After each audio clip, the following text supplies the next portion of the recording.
Good morning and welcome to Office Hours. If you've never been here before, or if you're just, let's say you're sitting on your couch, you're flipping through the YouTube, you see this thing, and you're like, who are all these people? Let me explain what's going on. We've been meeting here every morning for a little over a year now, and we are on Zoom. Now, you're watching on YouTube. If you go to the comment section, our own Jeffrey Powers has left a link there where you can find how to join us on Zoom. If you want to watch on Zoom, it's actually a lot more fun.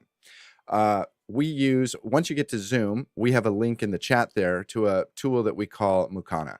And it is where we do manage all of the questions and answers. And this show is made up of your questions and sometimes our answers. But that's essentially what we do here. So we're talking about audio, visual, media, tech, internet, networking. It's kind of a geek paradise is the way I like to look at it.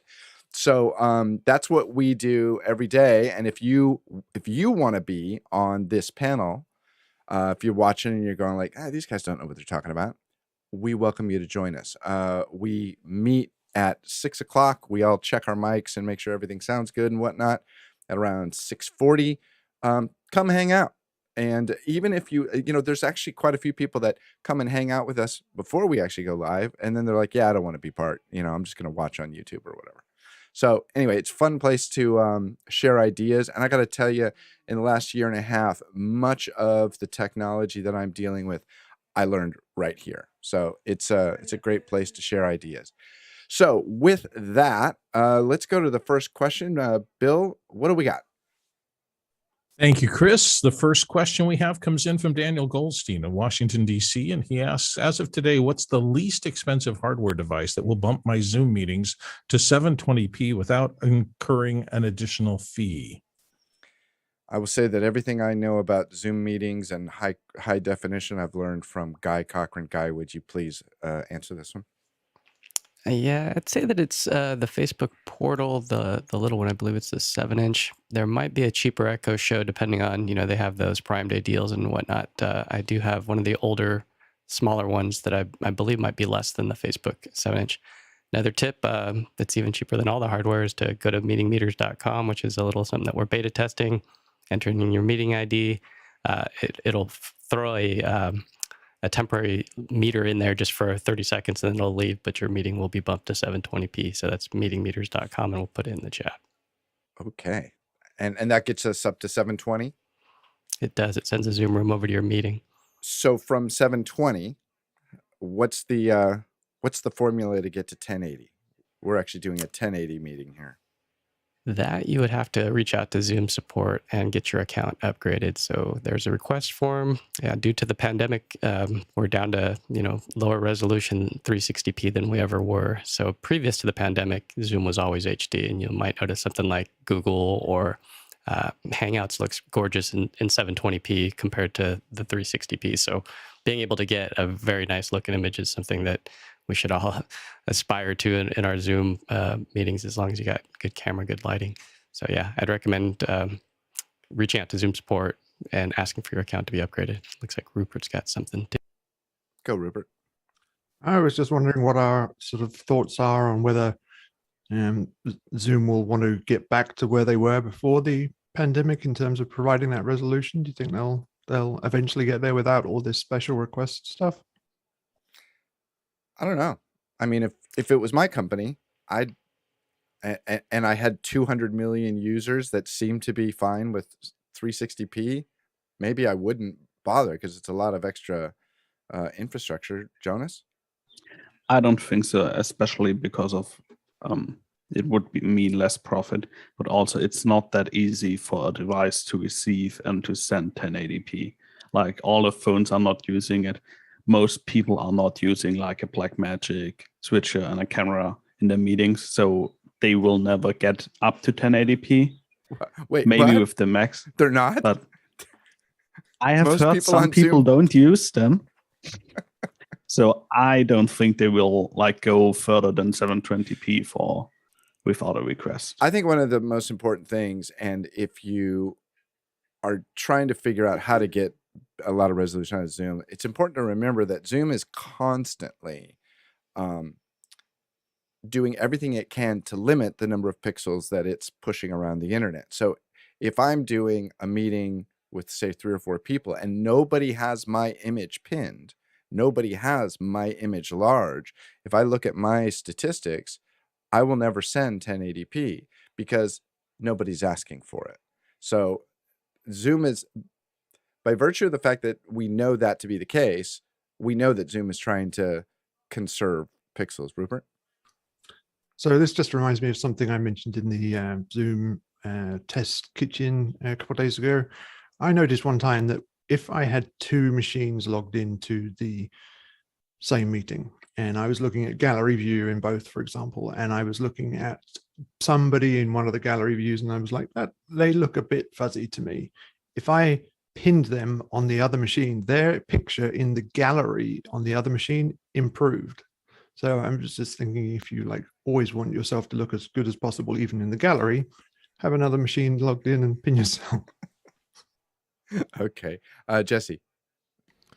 I feel like competition will be what pushes Zoom to offer higher resolution. That once Microsoft Teams or somebody else starts putting everyone, for instance, at 1080p, costly to their bottom line or not, they're going to want to compete. Just my thoughts. Yeah, I mean, it's definitely possible. Let's go to the next question, Bill.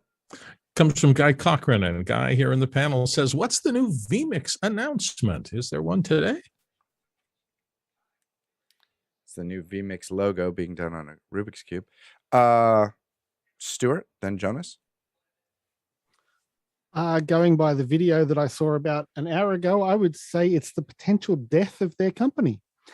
They announced a subscription model being available for their software. And if you have a look through the responses on the YouTube, people are not in favor of them going to subscription.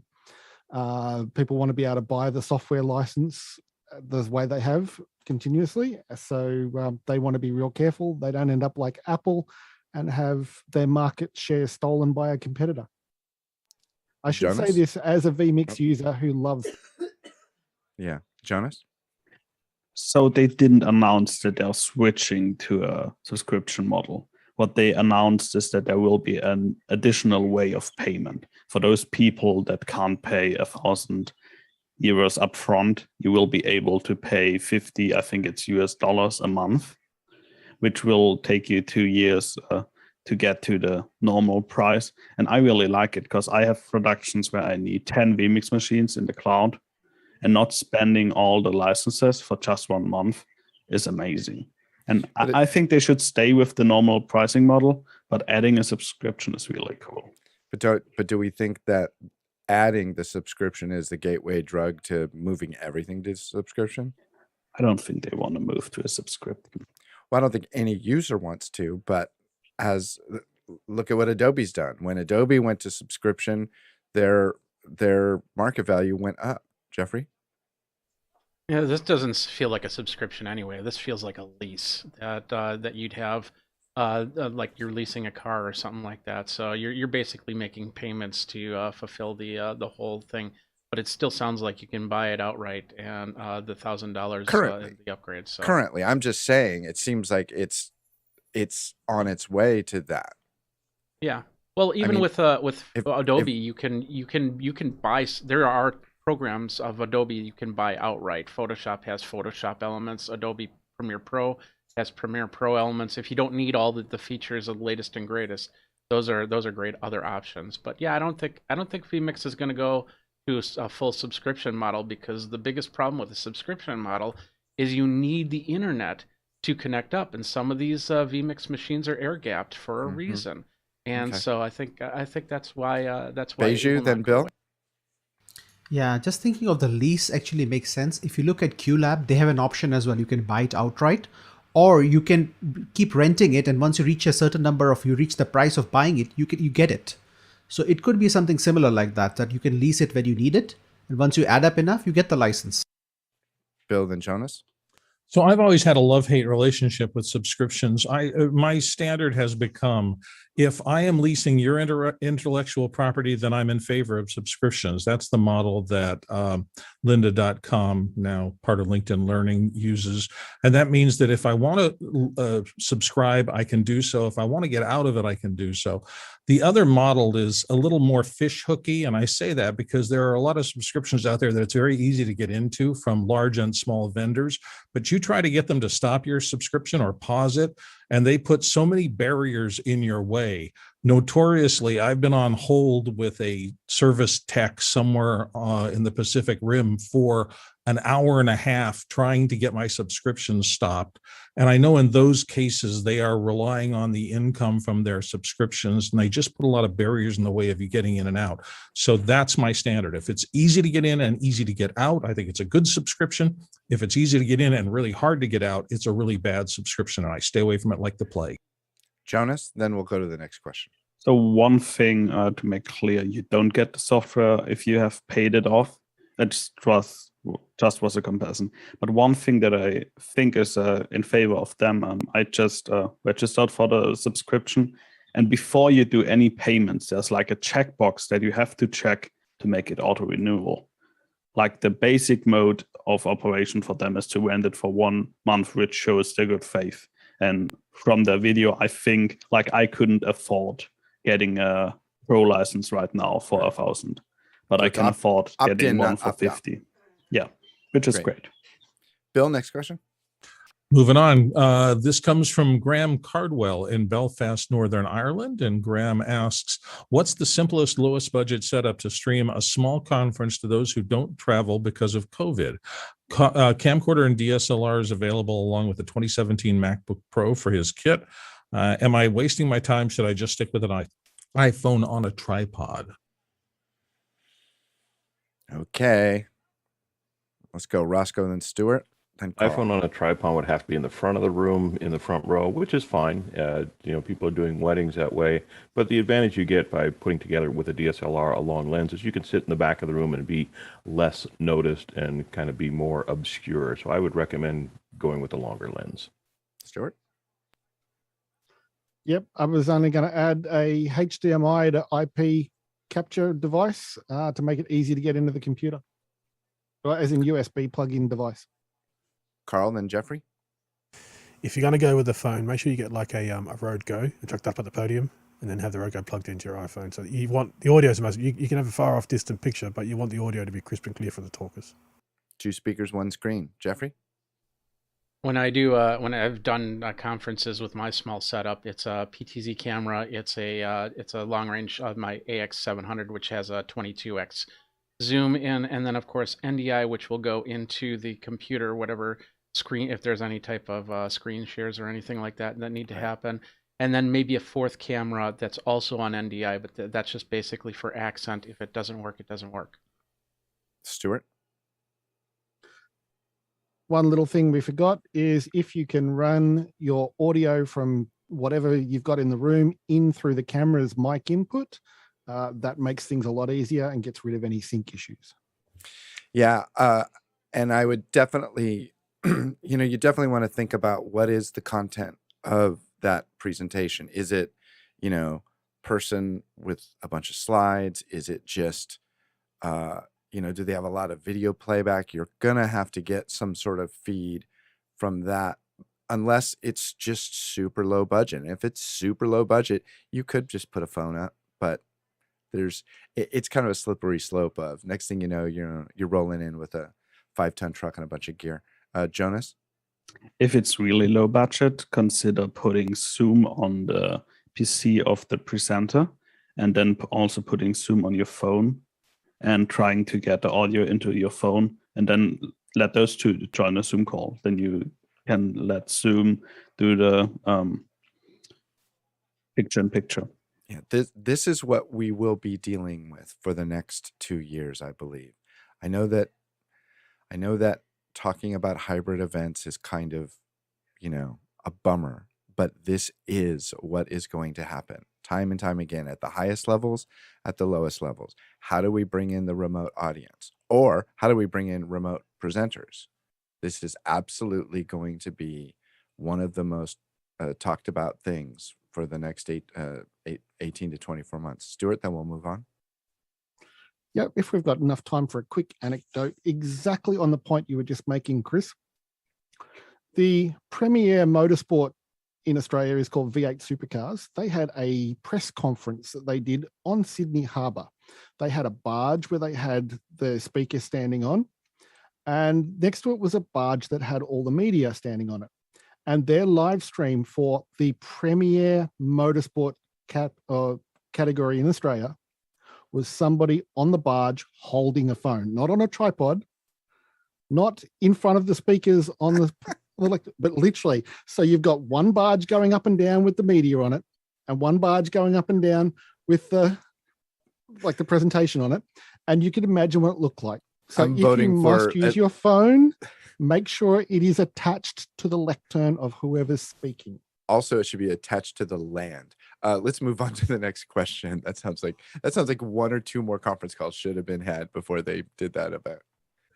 Next question comes in from Rupert McRae here on the panel from Dallas, Texas. What security camera system does the panel recommend for home use, specifically for monitoring damage to cars parked outside? And we're sorry about your morning, Rupert. Carl, show me a graphic. What do we got? So the Lorex. Now you can get a cheaper Lorex, but if you're going to do it, just do it. You know, this is a camera I've got at my front door. I don't have them separate. I have them all in a cluster, so I can get a 3D render of people at my front door. But yeah, the Lorex system. So there's a 4-camera system. You can get them for like $200-300. But you know, if you're going to do it, just go. Senor Preto. I have the Nest, and after I installed 15 Nest cameras on my house, I would have gone with Access. Access have web servers built into all the cameras. You've got full capability and full extensibility on the Access systems. By the way, I just saw one of your DMX flashes. Yes, I know. Stuart. You would know that I use cameras like that for streaming. The cameras that were just on Carl's image, and I'll just put a couple of those down, looked a lot like this. The manufacturer of most of those cameras is a company called Hikvision. Hikvision sits on one side of a road in, I think it's Shenzhen, and Dahua sits on the other side. Dahua makes all the recorders and Hikvision makes all the cameras. They're available under multiple brand names, but if you can get Hikvision, Hiluk, or like this one, the unbranded OEM one, you will get a bargain, and they can be powered by PoE or DC. They've got microphones on them, and the price goes up and down according to whether you want HD or 4K. Okay. And they are stupidly good value for the money. Okay, I'm going to do an experiment. We're going to only do Bill and Jesse first. And now Roscoe. Okay, never mind. Jesse, Bill, Roscoe, and then we're done. So in my house, I use the Swan system, which is very similar to the Lorex.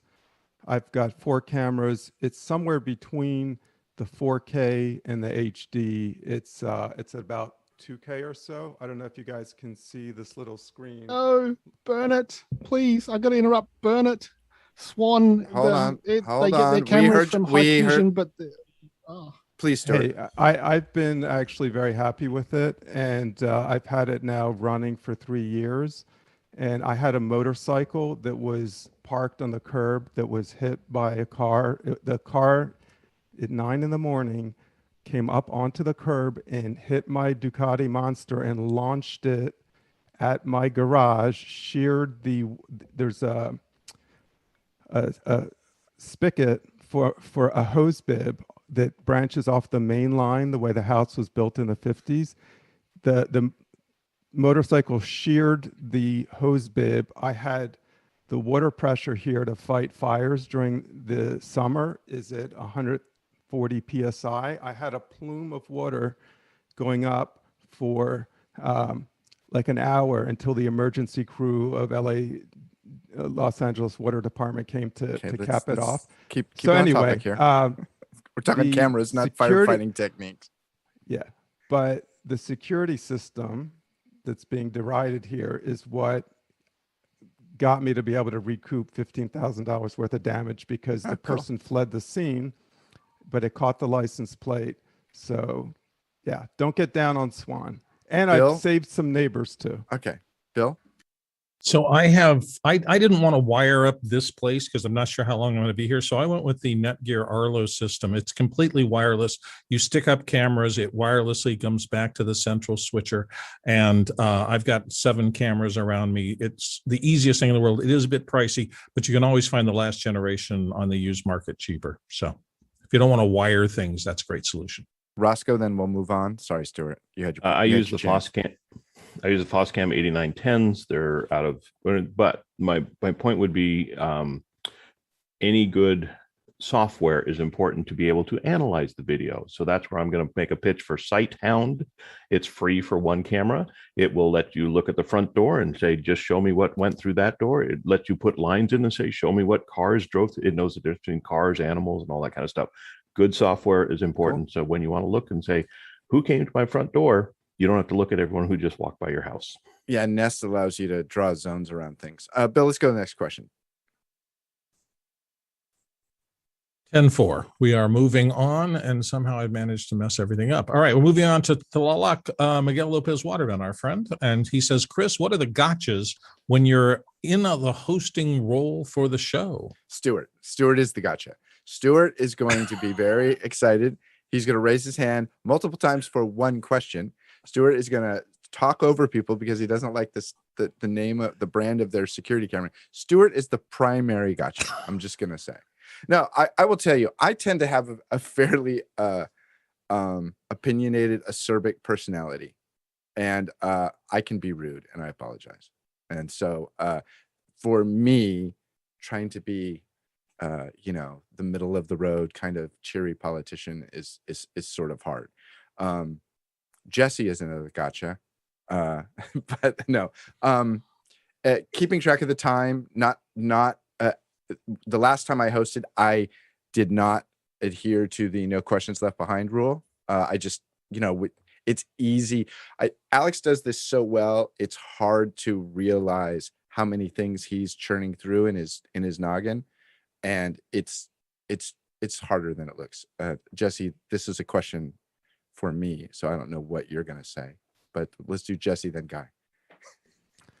Sorry for the long story, but I'll just say if you can run an Ethernet camera system as opposed to an Arlo, because I have 2 Arlo cameras, anything that goes over Wi-Fi is terrible. Kick him out, Guy. Yeah, good luck cutting the show, buddy. Yeah.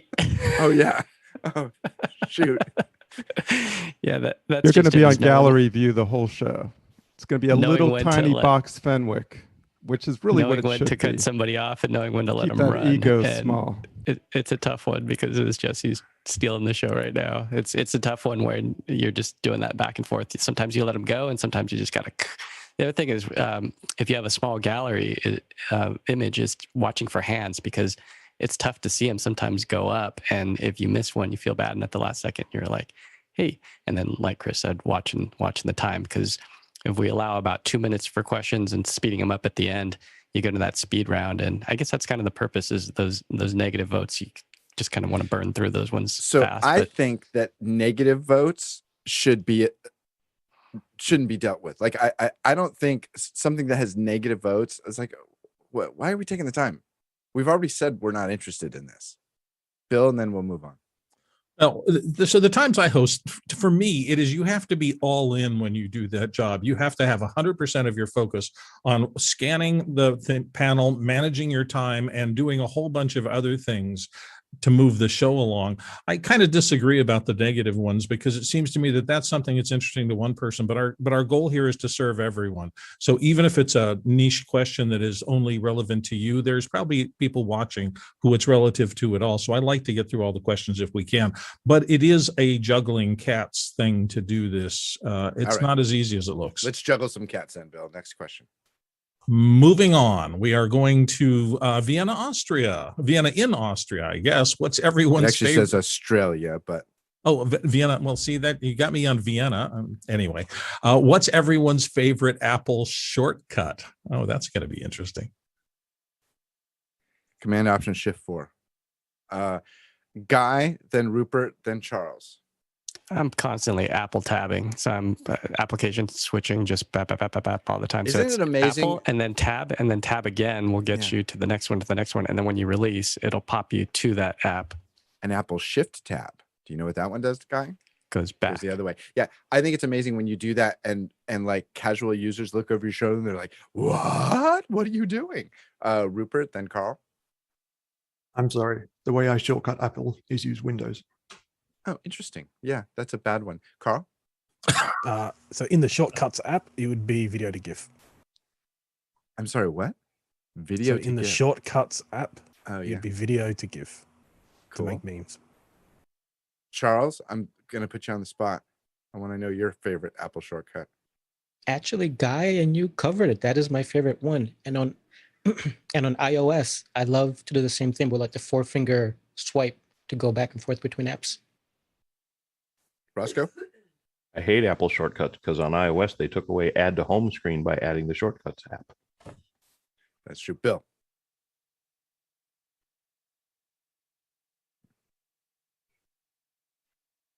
I'm sorry. I just looked down and I saw the little play red with bar. it, see how long it took you to figure out that I was muted. Sorry about that. In the old days, it was Command S because I saved so many times that I got a twitch from doing that. Command S, Command S. But in the new era, literally, it's any multi-touch gesture on the trackpad because 2 and 3 finger stuff, if you learn how to do that, cuts so much time out of your day. Mr. Preto, live long and prosper. This says Apple shortcut. So I programmed the double touch on the back of the phone to take a screenshot of the screen.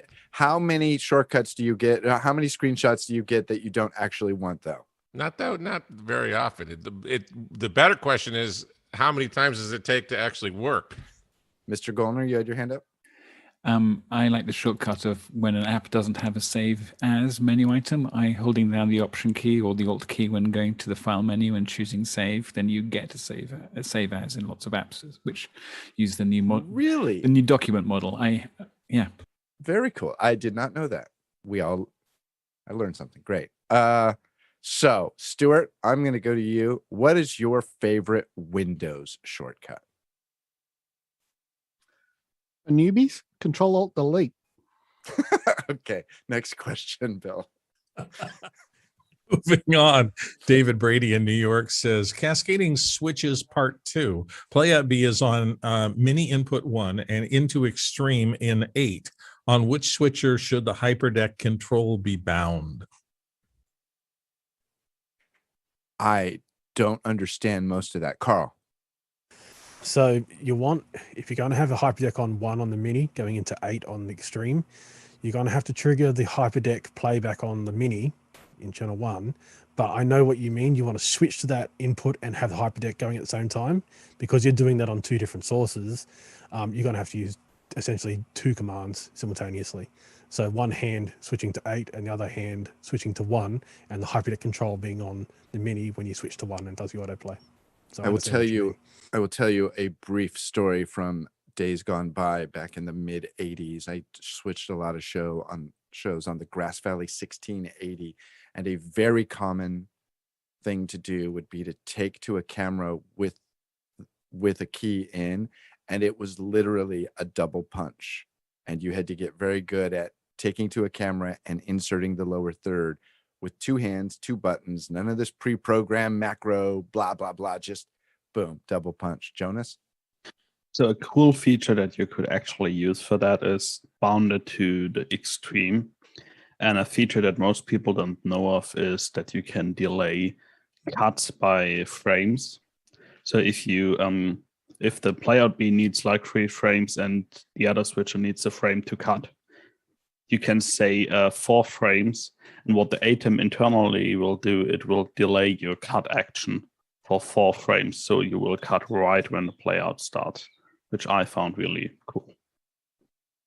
I will also say that after the 1680 was the Grass Valley 300, and because it was a digital communication to the switcher head, you actually couldn't double punch because it was like, oh, I'm sending a signal. I'm sending one too. Just an interesting little bit of history there. Can you tell us about 8-track tape players too, Chris? That will be on my new show, The Third Rail with Chris Fenwick. Bill. Moving along, Chuck Wojak, a longtime show participant in Concord, California, has a workflow and equipment suggestion needed. Atomos hard drives need to offload to edit and store and easily copy a backup for the client. Takes about 4 terabytes per event. So he's looking for suggestions. Gdrive, Synology, do they have an Atomos insert? Let's do Stuart, Charles, and then Carl. Your Atomos device probably came with several spare SSD caddies. You can go to a computer store and buy a lovely large Samsung Evo SSD, chuck that in there and record to it, and then just use the USB caddy that came with it and plug it straight into the computer to work from. In most cases for HD, it's more than fast enough, and you offload to an internal drive for working in 4K. Yeah, he's also talking about doing a copy for the backup for the client. I tell you, Chuck, I would do that. I would just record 2 simultaneously. Charles? Yeah, I would see if I could get an NVMe RAID. The Thunderblade seems to be the favorite one. I have 2 of those. They've been great. How large are they? Pardon? How many gigawatts are they? 2, 4, 8, and 16. I have 2 of the 4 terabyte ones, and they've been working great. I've had no problems. If you're gonna get a spinning drive, I suggest getting a 6 bay or 8 bay to saturate the bandwidth. And I really love the drive that Guy has on his lap right now. Which one is that? Is that the Flex 8? Yeah, this is the G Studio. This is the one that he's talking about where it's a 8 bay, but you can pop out 2 of the bays and put those G Atomos caddies in there. And so you can just copy right off right to your other 6 rated drives. The amount of equipment that is within arm's reach of all of the people on this panel that is actually not plugged in is astonishing. Carl, show me a graphic. No, so this one's actually just going to be following Charles. So yeah. Oh, you don't have a graphic? Not for this one. Okay, who's next? No, Otherworld Computing. Yeah, so a RAID 0 or RAID 1 NVMe drive to do your editing. And then once you go to archiving, then something like Guy's, something that has a large spinny drive that's in a RAID 5 or higher. Yeah, I have a OWC. It's a little thing. It's a horrible name. It's like, I can't remember, but it's an NVMe RAID, and it'll do, actually you could buy it empty and put whatever NVMe chips you want in it. Jonas, then we'll move on. Is it industry standard to check any copy with a checksum? Because then you would need to do that with Resolve has a nice cloning tool that allows you to do that. Or I think I've actually worked on productions. I've actually worked on productions where the insurance company will not insure your shoot unless you're using, was it Shotput Pro? Shotput Pro. Yeah. If you weren't using Shotput Pro or something that did a checksum and a saved out log that you could put with the data, they wouldn't insure your show. I mean, it's kind of a higher end thing. I always, as a long time ish, not as long as Preto, but as a long time computer user, I just think that these utilities that copy files just seem absolutely silly to me. I get it. I have a window that's full, I have a window that's empty, and I have to take these things and drag them over here and drop them. I mean, how hard can that be? Let the fire begin. Bill, next question. Moving on, Yash Mori in Washington, D.C. says, can the panel talk about using ZoomISO with Decklink Duo 2 cards to output Zoom feeds? I'm having trouble figuring out how to bring in audio into my ATEM Mini Extreme. Richard. Yeah, I've been testing the ZoomISO stuff for the last couple of weeks, and it's working really well with the Decklink. But it's probably worth noting that George has a couple of posts on ZoomISO in Discord about him testing the Decklink monitor, which has an HDMI and an SDI out, which means that you can take the HDMI directly into the ATEM rather than having to go from SDI to HDMI conversion or some type of audio conversion. For me, in answer to the question, I would be taking audio out separately from the video. Probably at the moment, the way we're doing it is through Dante, which is probably too cumbersome for what this question is kind of asking. So likely just taking it into some type of other mixer that would then go into the ATEM just from USB. And just as a plug for office hours here, Richard just mentioned Discord. So the office hours panel, we have our own Discord server. It's not only for gamers, as it turns out, where it is probably the highest signal to noise of like just great information about industry stuff. We have channels for various topics and pieces of equipment. And I think the last I heard is something like 800 or 1,000 different people have logged on to it. So if you're interested in that and you're watching on YouTube, another good reason to come and join us on Zoom one morning, because the Discord link that is passed out every day at, I want to say like 6:40 is it? And it only lasts for a half hour or something, but very, very great resource. Does anybody else have anything on ZoomISO? ZoomISO. All right, let's move on. Douglas Carmichael's up next, and Douglas says, what would you prefer for automating tasks on macOS, particularly that can send out and respond to MIDI and OSC data? Carl, Bill. MIDI is a little bit tricky with a Mac. So Chrome supports MIDI, so you can actually do scripts within Chrome. Chrome is a MIDI-enabled software partner. There are some apps out there as far as the MIDI side of things, because it's a little bit tricky, because usually you want to use hardware and the software controlled for that hardware. So that's the best way to do MIDI, where you can change the channels, you can change values of MIDI coming in to something going out, so translation for MIDI, but most of that's hardware. There isn't too much as far as software MIDI that allows you to do that. If there is, I know there is one that's about $300, but hardware is cheaper, and it comes with the free software. So Carl, I'm going to show my age and ignorance here. Bear with me. When I see MIDI, I immediately think of like, attaching my Oberheim OB8 to a, Roland keyboard or something like that in the late 80s or mid 80s. Is this on a stupid little 5-pin connector? Is this the same protocol, or is it greatly? It seems like it's doing a lot more than hooking a couple of keyboards to a sequencer. So in the audio world, MIDI can be used to actually just control like a Behringer X32, those kind of things as well. There's some basic controls. So what people like to do is they'd like to do some automation on the computer. So this is how like you get software versions of software controllers for older synths. You can actually change parameters on older synths. That's what you're doing, but they all have to roll their own, because it's actually the hardware that determines what software's got to do. So these are all boutique kind of little software pieces. Chrome has an editor. You can get an editor within Chrome. Chrome supports MIDI, and you can kind of determine yourself. So you can actually write your own code in Chrome, and Chrome will export that as MIDI, which is pretty cool. So there are these little whatever Chrome calls these plugins they have in their thing, where you can actually choose a channel, say the value. So it's a MIDI editor within Chrome, the extension within Chrome. So yeah, that's the best one I know of. Okay, Bill, then Raska.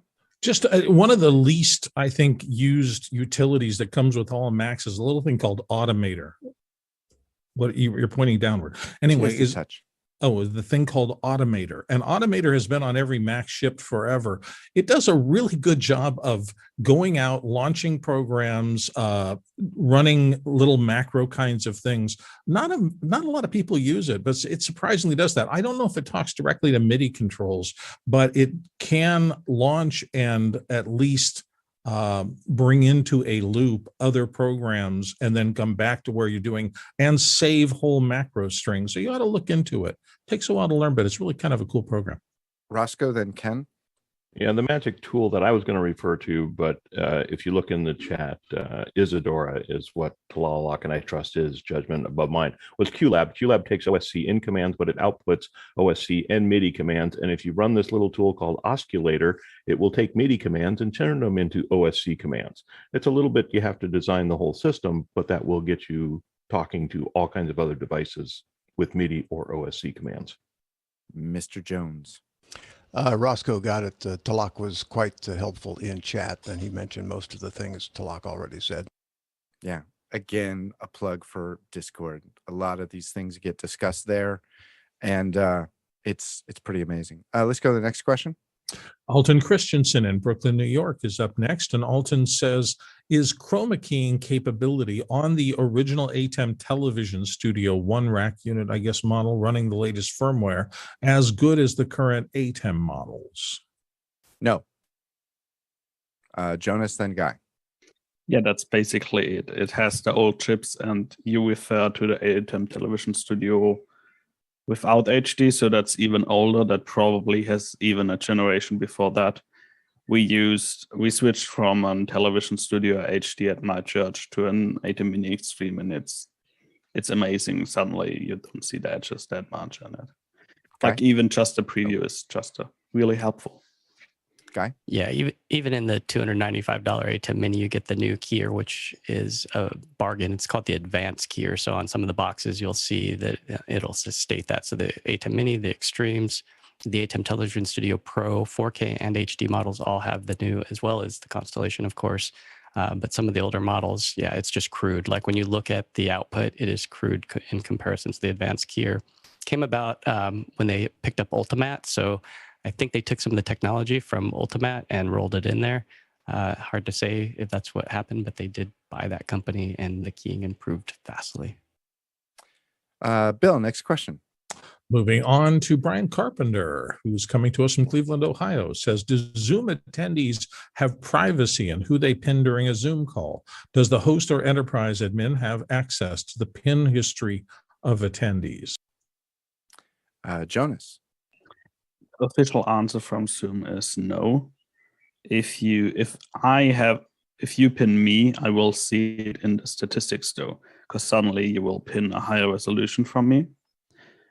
Other than that, there's no way of seeing it. And as far as I know, I haven't found a log where I could see that. It's an interesting question. Rupert? I don't know, but don't those come out as like API events wouldn't Zoom OSC be able to get those events come through? Spotlight, yes. Pin not, because pin is only on the client. Yeah. Something to think about. Next question. Ron DeMuth in Great Falls, Montana. Hi, Ron. Says, camera for office hours, Logitech webcams. I have an original C920 and I'm planning to upgrade to the BRIO. Is this a good upgrade path? Carl, then Rupert. Excellent upgrade path. BRIO's really good. Yeah. And what are you using, Carl? A 5 DSR, 50 megapixel overkill. Rupert, then Roscoe. Yeah, so the BRIO is really good. It's a 4K camera natively, so it gives you the ability to punch in and pan and tilt a little bit and still get out a 1080 image. And what I would say though is the Logitech software isn't the best I've found. So if you want to do that panning and tilting, if you're on a Mac, use something like webcam settings, or if you're on a Windows, try and go through some software that'll give you the access to the UVC controls, which are all that's far lighter weight than the Logitech software itself. I will also say that at least with the BRIO and several other cameras, through Zoom, I can relinquish. I'm on a BRIO, a 4K BRIO, one of the current generation ones. I can relinquish control over it and allow somebody else to pan and zoom and reframe. Here, Ken Jones is asking, would like to control your camera? Sure, Ken Jones, I will let you control my camera. Hands off the thing. And so Ken is going to show you how he can he? Ken doesn't know what to push. Do you not see the controls? Running? No, don't do that. That would just sorry. that would just be changing the camera source. There you are. I have a bunch of camera sources. So Well, I can change mine, but I can't change yours. All right. Well, that demo was horrible. Never Stop do a that demo. camera control. Okay, we should have rehearsed that. Roscoe, you had something to say, I think. Oh no, Rupert nailed it. It was okay. webcam. And Alex, did you have something to say? I thought I saw your hand up for a second. No, that was just that this is a Logitech BRIO as well, if you want to see what one looks like. Yeah, cool. So it's a good camera. I will say that whenever I talk with, say, somebody like Ken Jordan or Alex or, you know, some of the other, Charles, his camera looks fantastic. I get pixel envy, and I really want to buy one of those 6Ks. Jesse, then we'll move on. So the BRIO is a good camera. I think, though, the 920 is also a decent camera. So somebody might want to move up to having a DSLR or something like the Sony A6000 series, which can be had for about $400 or so. And then you could either buy an ATEM Mini, which granted is $300, or you could buy a little capture card that's $90. And then you're really going to be jumping up in quality. Yeah, I will say that the difference between the 920 and the BRIO is astonishing. It's a much different experience. Bill, next question. Moving on to Chris Earl in Maitland, Florida. And Chris says, any recommendations for a small light to travel with for as professional as I can get Zoom calls while road tripping? Battery USB powered would be preferable to limit outlets. Also, best way to mount and position in small environments, including hotels and RVs.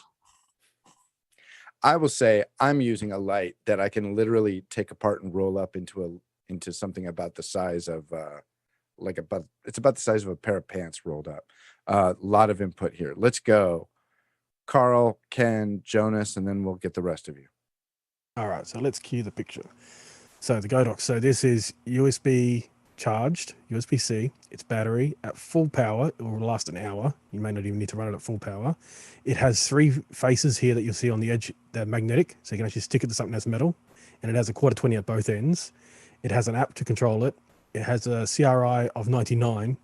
So, and you can buy, this is a single version for $89. It comes in a pack of 4. It comes with a case and a lot of other accessories with it when you buy it. So I think this is a new hotness as far as mobile battery powered USB charged RGB. And it weighs 10 ounces. 10 ounces. Jesse, could you pin Jeffrey for a second?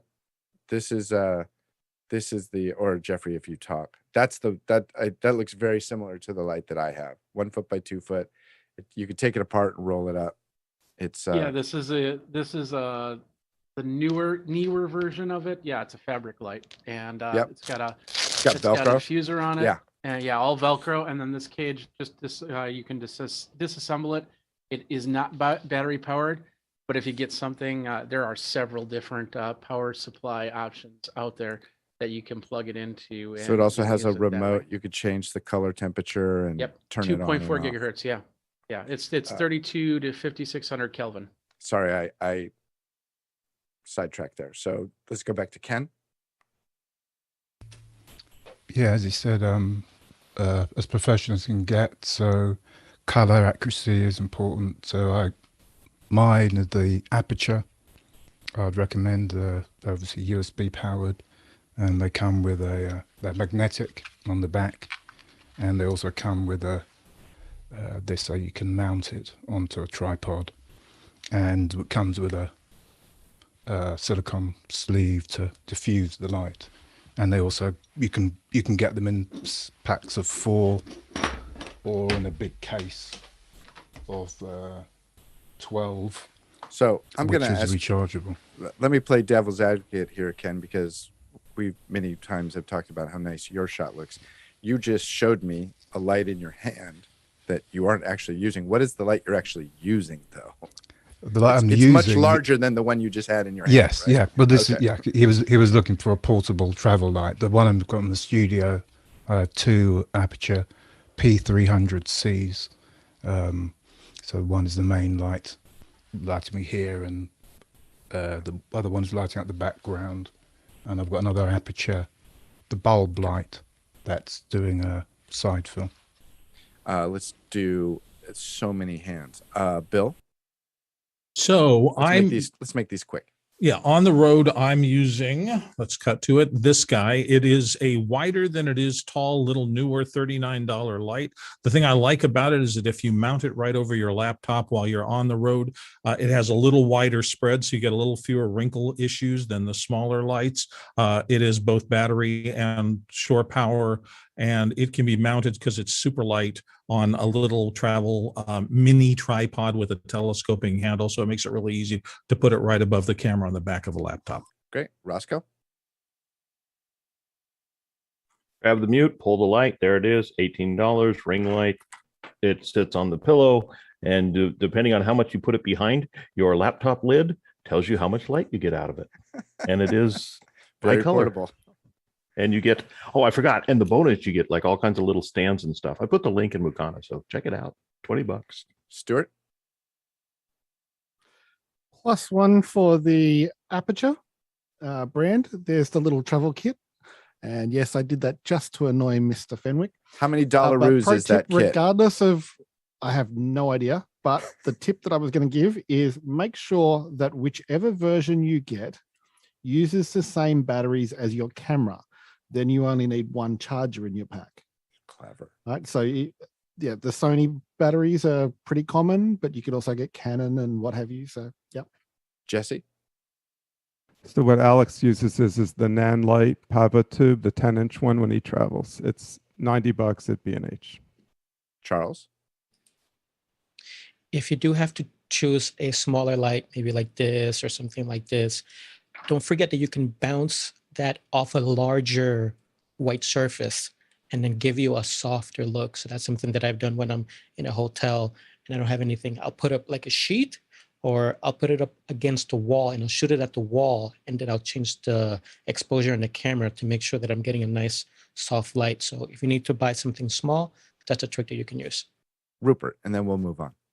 So for hotel room environments and for mounting, desktop tripods and stuff can sometimes, you may not have sort of the space for that. Most hotel rooms will have a desk, and you can get small light stands that will actually clamp. So just be careful not to scratch the desk or anything like that. But also, I would never travel professionally without at least one power strip and one extension cord, probably more. And just as a side note, also take an HDMI cable and an Ethernet cable in case the hotel room has wired Ethernet. So show of hands, who wants to do a whole second hour on power strips someday? I mean, I'm not talking about today. All right. Next question. Moving on, the next question comes to us from Kyle Hammond in Chicago. And Kyle, if I can get my mouse over there, asks, I was gifted a 65-inch plasma TV, nice friends, and I want to rig up the neighborhood to watch for movie nights. What's a good outdoor rolling stand? Must hold 160 pounds. At first, for starters, I'm going to say 65-inch is a small neighborhood, but let's do Carl, then Jeffrey, then Bill, then Rupert, then Charles. Carl, Jeffrey, Bill, Rupert, Charles. Okay, so my suggestion will be the InFocus, so it can hold 200 pounds, $250. So there's going to be a few for $250, but the reason why I'll choose this one over most is InFocus is a good brand, but this one has, you can notice there's a top arm for webcam. So you can actually, you don't have to have the top arm installed, you can take that off. But if you want to put a webcam up there and use this as a zoom as well, then this cart does have it as well. But yeah, InFocus is quite a good brand. Jeffrey? Keep in mind, if you're taking it outside, if you're leaving it in like a garage or something like that, you'll probably want to encase the TV because the weather might cause that to go down really quick.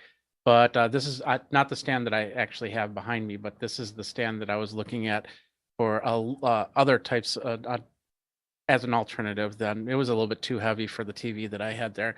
But these are this brand's pretty good. I'll put the link in the show notes. And if you notice there, this free gift of that you got is going to cost you $430 for a stand. Bill. He's doing it again. Muted, Bill. He's doing it again. Oh, I'm sorry. Marker Tech or B&H catalogs, because they have lots of rolling rigs like this, and you can kind of right size it. I'd look at one of the catalog vendors. Rupert? So for outside environments, your type of wheels are going to be really important, because if you're rolling it down a drive or across concrete or something, solid wheels is just going to rattle the whole thing to death. So just recently here at the big box stores like Home Depot and Lowe's, I've seen some quite interesting rolling tables, rolling tool chests, something like that. That'd be good for outside. So that would be my suggestion. And along those lines, when I was at the beach a couple weeks ago in Santa Cruz with the family, there were these vendors that had wagons that had wheels that were about the size, each wheel was about the size of a basketball, and it had an electric motor. It was the Tesla of wagons that rolled on the sand. Charles, Yeah, I was just on set for the last week or so, and the DIT was getting monitor stands from a website called Monitor Stands Now, and he was very happy. We had some monitors that were 65 and 85, and that's where he was going to, so probably check them out. And then Bill, and then Roscoe has some. Yeah, if you want those huge wheeled carts, Film Tools in Los Angeles sells a lot of things that are designed for serious crews to move over uneven terrain and sand. And they've got some stuff with huge balloon tires. So check that out. It's expensive, but it's really cool. Let's go to the next. Roscoe. No, they all nailed it. It was really about the tires. When you're moving large monitors of any type, you need big stability, but you need those big tires.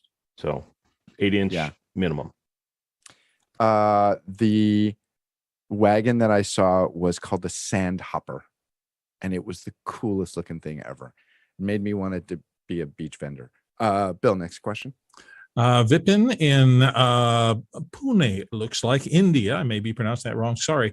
Working on an exhaustive budget for a tech upgrade for live streaming at my church. The big items are done with, like cameras, lighting, audio, and the switcher. But what are the little things I'm missing? Or what are the must-have accessories? Wow, this is a big one. Let's limit this, and we're going to go Carl, Richard, Tim, Jonas, Stuart.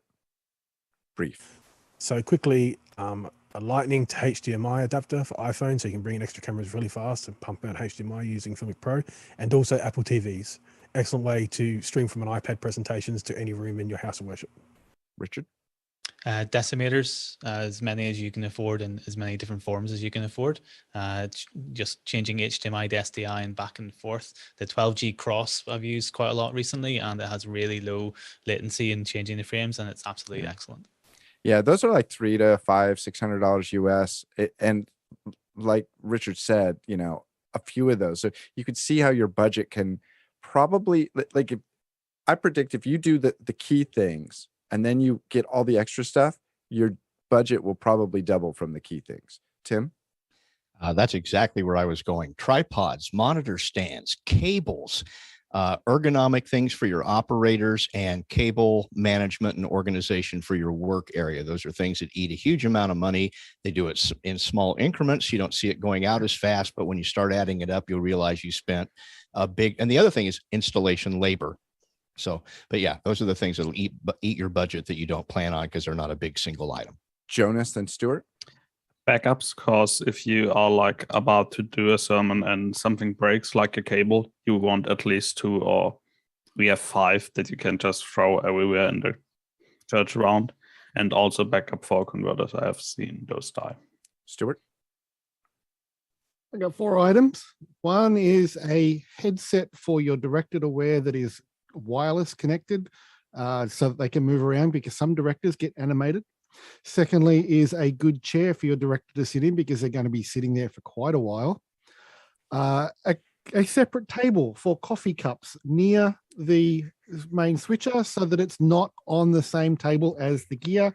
And lastly, Velcro cable ties so you don't crush your cables when you're fitting them. You know how passionate Stuart is about the coffee table. I will also say, this is a tip that Alex shared from one of his stories months ago. Vipin, create yourself a budget of all the things that you want. And when you are given like an annual budget, they say, is there anything else you need? You can immediately go to that list and say, yes, how much can I spend? Boom, I need these things. Prioritize that list and the things that you need, so that when you're asked, what do you need? It's a painless thing for you to present the stuff that you need. New gear. Yay. Bill, next question. JHB in New York says, any suggestions on a mid-budget monitor for video and photo editing? Thanks. Carl. So show me a graphic. Show me a graphic. As a photographer, I'm always looking at getting a good monitor that can actually do. So this is a 32-inch, so same size as 6K. But you said you wanted it medium priced. It's 600 nits, So it's good enough. It's not full HDR. It does support HDR, so it can do HDR signals, but only up to 600 nits, which is kind of common for most TVs, like a Vizio. We can do about 600 nits peak brightness. But this is definitely for the middle of the range. This LG it's relatively new, and that's why some people haven't even gotten onto this TV yet. But this is kind of how like many LG. Ks is that? How many of the Ks does that one get? This is 4K. 4K. Okay. 4K. Yeah, so it's not 6K. It's the same size as 6K, but it's 4K, and it's quite nice for the price. I've got to admit. Stuart, then Charles. Yep, for those who are budget limited, here in Australia, we would use Gumtree. I believe Craigslist in the US, but stick to Dell, Lenovo, and LG because they're pretty much all the same supplier of the panels. And there was Charles, I think. Did you? Yeah. Yeah. I actually really like the one that Carl mentioned. I've heard some good stuff about it. I haven't used it myself, but I've heard some good things. I'm currently using 232 BenQs. They're the 3220U models. Now, the one thing you have to remember, it's easier if you're just going to be doing video because you're just working on the edit. You're not mastering color on those. You're just going to be working on the edit. For photography, it gets a little trickier because you want something that's a little higher if you're going to be manipulating the colors and shifting stuff. So that's why I actually like the one that Carl mentioned. Also, if you're going to get something, make sure that if it's 8-bit, it's 8-bit FRC, which will try and get you closer to 10-bit. And all that means is that if the color that you're trying to recreate sits at XY, but your monitor can't curate that, the FRC will try to see what it can curate, maybe this color and this color, and it'll switch back and forth and then trick your eye so that it's doing that. It's not as good as a 10-bit, but it's better than a basic 8-bit monitor. So just think about that. Okay. Just quickly, this is a 10-bit monitor that I'm showing. Just to let you know. Cool. Let's go to the next question. This is I think it's the last for the hour, but this is a discussion that has come up that we kind of skirt around, I think. Go ahead, Bill. It's from David Brady in New York. And David says, a colleague was A/B comparing the ATEM Extreme and the Magewell USB Gen2 as webcams via Mac into Zoom. The ATEM delivers a noticeably darker image. Are there any adjustments that can be made in hardware? Jonas. I missed the hardware bit because otherwise it's a problem with how they send in black levels over the UVC standard. And vMix can correct that if you want to put vMix in between. Okay. So you're taking an image that is crushed and you're lifting the blacks. Is that what you're saying? After the ATEM or before you put the signal into the ATEM? I think that's how it works. That seems like not the best way to do it. Carl? So you want to lift the blacks before you go into the ATEM. So cameras have a profile. So you can select video at profile. Nearly every camera will have this. Blackmagic, of course, will be perfect, but because you put a lot on there essentially. But my camera has a standard profile, and the standard profile for me, it doesn't try to crush the blacks. There's a vivid profile will do that, and a dynamic profile will do it. But my standard profile is very linear, so it comes through really nicely. I don't touch anything. Just put in standard profile for me. I'm kind of lucky. Let's go to the colorist on the panel, Charles. Yeah, so most professionals are going to work in Gamma 2.4, which is the closest thing to the old school CRTs. So if you could actually change up to Gamma 2.2, that'll lift you up, which is essentially what a lot of Apple monitors and stuff like that, that's what they're using. So that'll lift everything up. Just make sure that it's not shifting hue. It's not supposed to, but I would just check those scopes carefully. Yeah. So what I'm hearing is, and Stuart, I'll come to you. What I'm hearing is that a lot of these comments are, let's fix the camera before it goes into the ATEM. But I do think that I've heard other people say, my computer feed going into the ATEM is coming out noticeably darker as well. Are we not hearing that, Stuart? Okay, two answers. One for what you just mentioned, Chris, but one for David to check first. Unplug the cable and reseat it, because if the HDMI cable's not in properly, it won't get the full signal. It'll sort of try and get something. I've noticed on my own stuff that it gets a little dimmer and it can be dark, noticeably darker, while still displaying an image, which It's weird, but it shouldn't happen, but it does.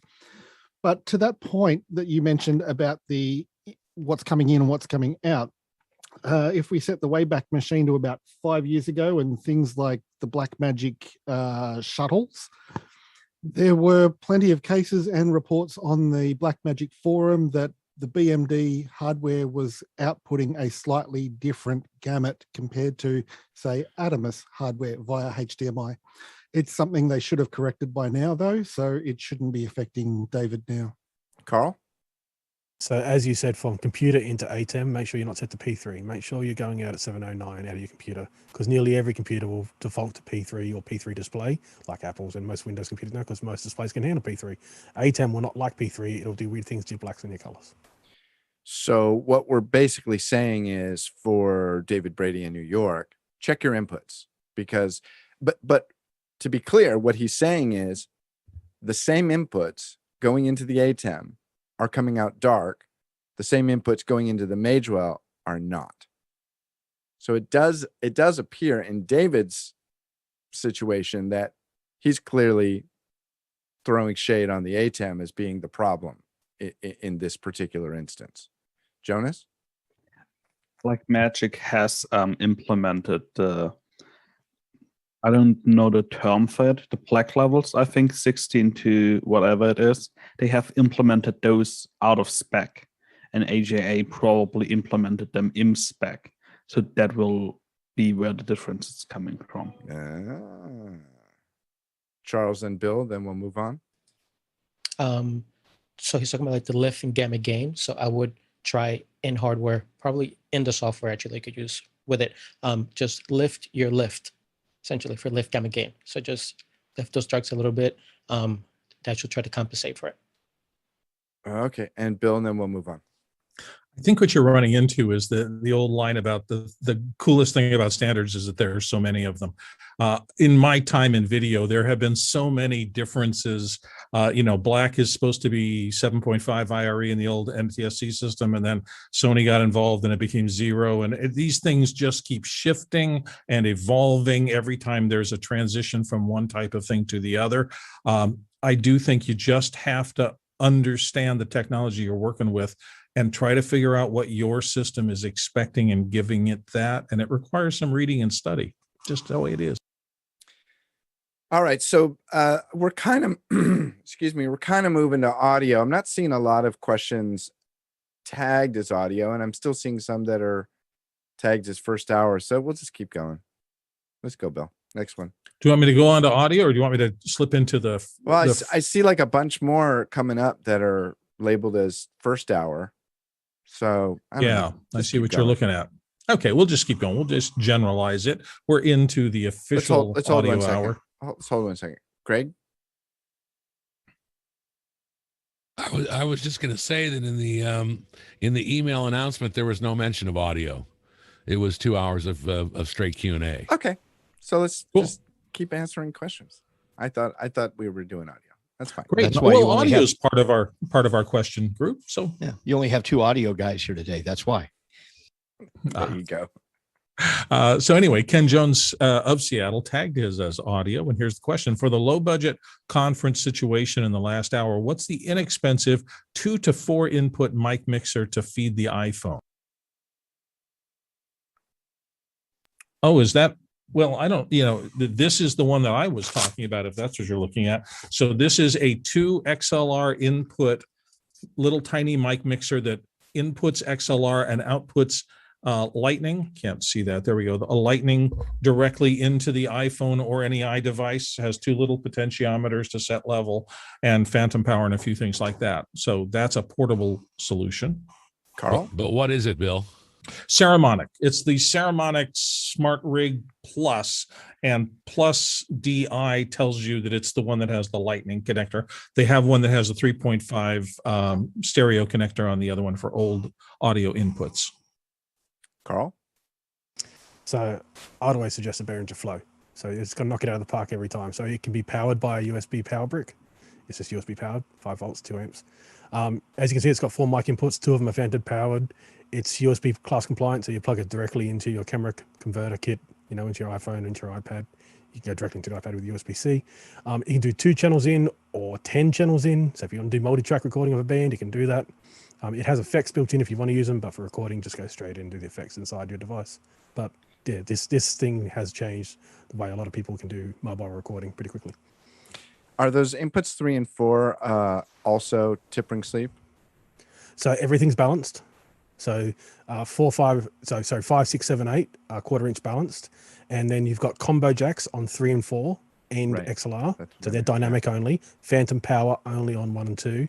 There's no combo jacks on 1 and 2 because it just does phantom power. So in theory, yeah. So it's XLR only on 1 and 2. 3 and 4 is combo jacks with no phantom power, and then 1/4 inch on 5 to 8. I would love to have a really good tour of that because I've heard you say so much good things about it. It just looks like a little toy mixer to me, but I'm curious. Jeffrey. So IK Multimedia makes several different systems. First of all, this is the iRig Pro Duo IO. It does a stereo out, and that can go to iPhone, or you can switch it up to a laptop. It's basically an interchangeable cable. It also can do MIDI in, and of course monitors out. So it's really small. They also have a stream, which is RCA jacks rather than XLR. If you want to plug it into a mixing board, go to your phone from there. And who else is there? I'm surprised there aren't more input on that. Next question. Well, Alberto in Santa Cruz, Bolivia is back today with, did NDI for Zoom Rooms update come out yesterday? If not, any ideas when NDI might update that? Guy. Yeah, it did not come out. If you go to the zoom.us site and click on download for Zoom Rooms, it's still at 5.6.7. So it has not been released. We don't know when. The latest info that or all the speculations coming from is that there's release notes in the changelog.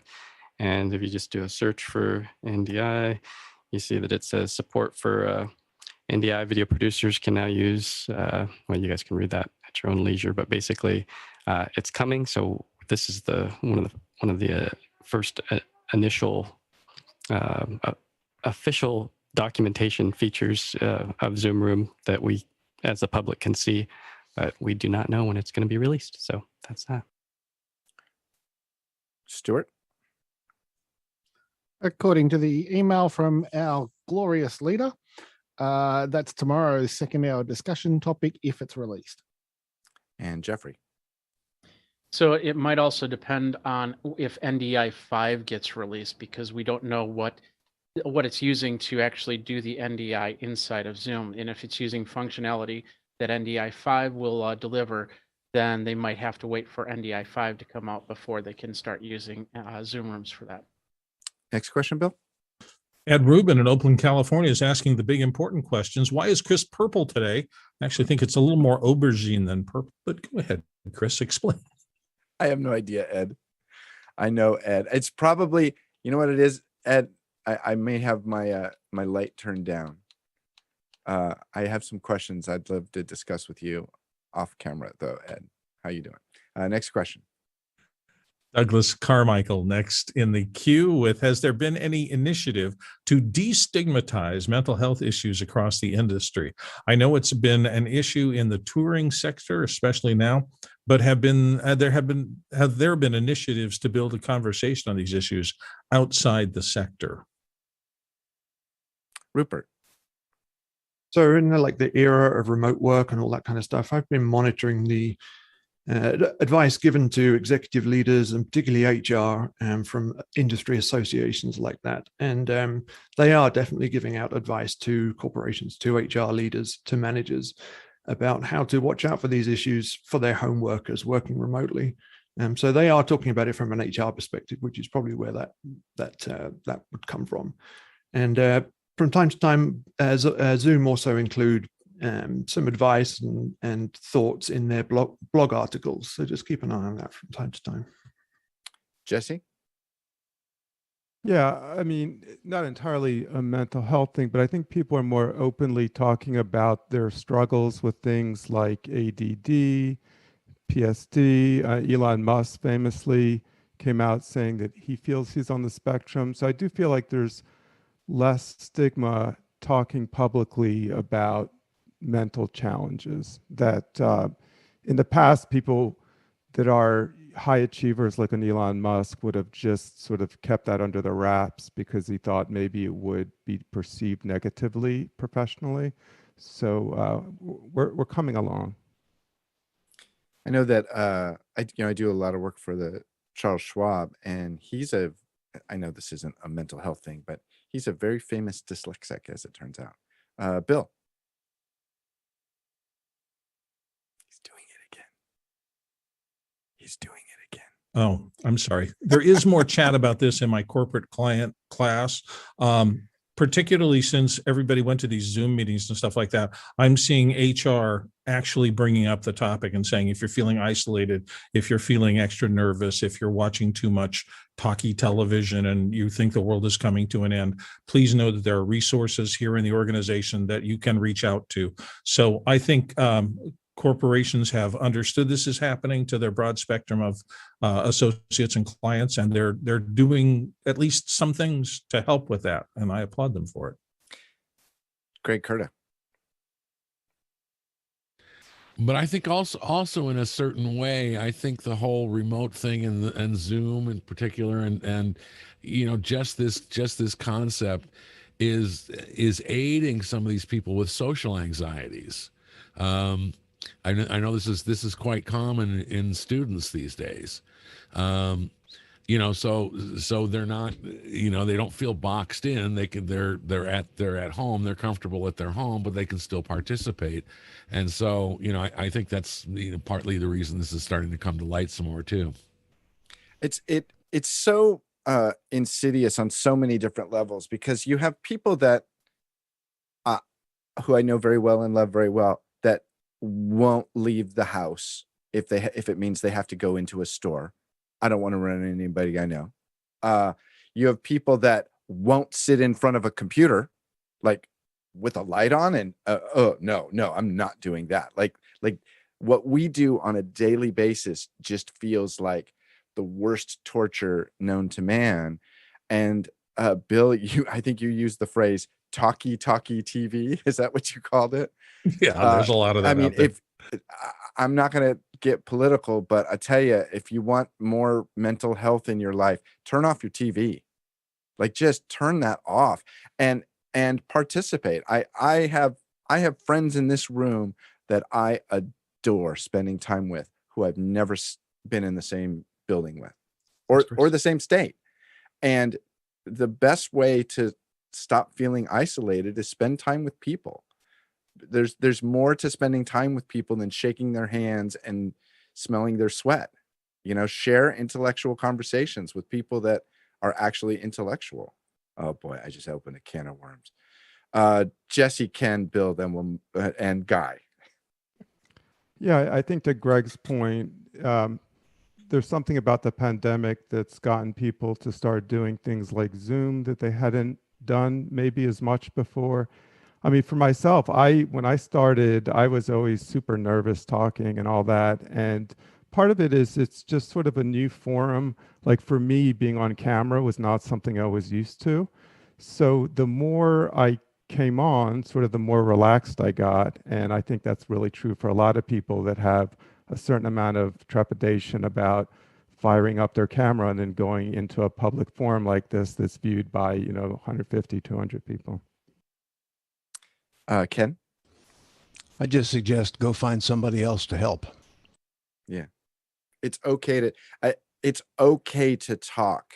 If you're worried or if you're feeling these things, it doesn't mean you're crazy if you just want to sit down and talk with somebody. It just means you want to talk to somebody. That's really about all it is. Greg, then Charles. No, I was just going to say that I have to deal a lot with my students on this issue, and I just try to make it fun for them to have their camera on. Let's work on your appearance. We're trying to be professionals. Don't you want to be professional when you want to enter the workforce? Of course you do. So let's start now. And I do the kind of the same things that we do here. I don't get as crazy with the ruthless reviews, of course, but we talk about the position within the frame. We talk about the eye line. We talk about the frame. We talk about the look and what's behind you. And we talk about sound. So if you kind of engage them in it and you get them to understand that this is really a pro preparation for them, that they seem to respond a little better. Charles?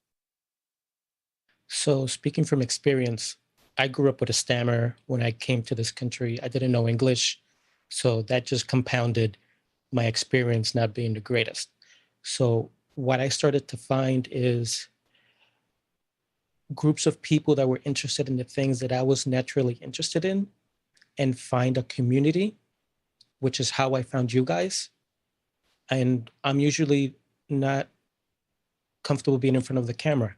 I'm happily behind the scenes, making things look pretty and everybody look nice. But I took this opportunity because I heard everybody speaking and just the wealth of knowledge and how everything was becoming almost like a family that you've never met before, but just here on this platform. So I would suggest, if you know the things that you're interested in, find that community. There are people like you out there. You're not the only one. You're not the first one. You won't be the last. There's plenty of ways for you to become more comfortable and slowly work your way in. We all have issues, especially as a creative group. We all have something. Everybody has issues, problems, family, whatever it is. But try and slowly work on yourself. Get yourself out there slowly, but start with the things that you're interested in. That'll help you slowly open up. So I just want to say, Charles, if this was my show, I would have swelled music underneath what you were saying. I would have done a 3-second dissolve to a black screen, blur in a title with a help number, and I would finish right there. It was beautiful. And I'm not making fun of what you said. I'm absolutely 100%. I would just fade out. We're done. Show's done. Unfortunately, it's not my show. We have a whole bunch more questions. Yeah, thanks, Charles.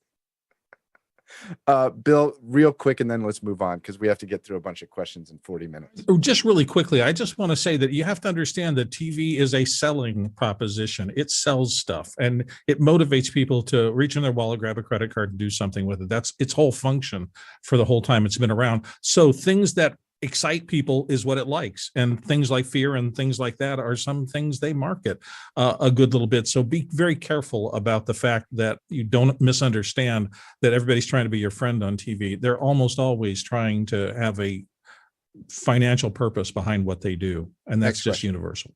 Okay, moving on. Todd Worley of Baton Rouge, Louisiana becomes our next questioner, and he says, I've never had problems with a version of Premiere Pro until I just updated to V15.2. All of my PC specs far exceed minimum requirements, but it is so sluggish it's unusable. I have to revert to prior versions to edit. Anyone else noticed problems? Jeffrey, then Stuart, and then I want to move on. Yeah, I'm using 15.2 and I'm not having any problems. You might have a third-party plugin that you might have to reload, clear them all out, start over again. That might help out there. And keep in mind that Premiere Pro is actually modeling to a revamp in the next version. So even if you do have a problem, you might have to wait till the next version. If you don't like it now, it might get worse or better. Stuart. Yeah. Todd, you say you've never had problems with a version. You're one of the few. But you can always roll back and have a look at the change lists and the forums, and you'll see information like if other people are having the same sort of problems with you. There are plenty of times when companies have rolled things out and then they've pulled it back because there might be something wrong that only affects, say, somebody with one particular GPU or one particular motherboard. You could be up against something simple like that, and just keep an eye on all the help groups.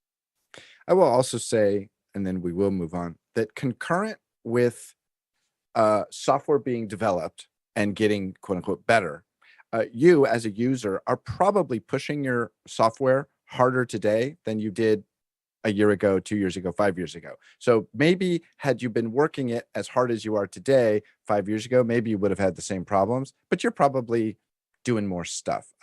Roscoe, real quick, then we'll move on. Yeah, there's all kinds of plugins and stuff that you add as you build a system, and sometimes you got to throw them all away when you upgrade and then add them back to see where it is. So maybe something totally that you have that nobody else has. Next question. Comes to us from Douglas Carmichael, and Douglas says, with the DPA microphone Roscoe's using, wouldn't you have issues with feedback with the mic close to the speakers? How is he getting feedback-free monitoring without headphones? Let's go to Roscoe on this one. What do you say, team?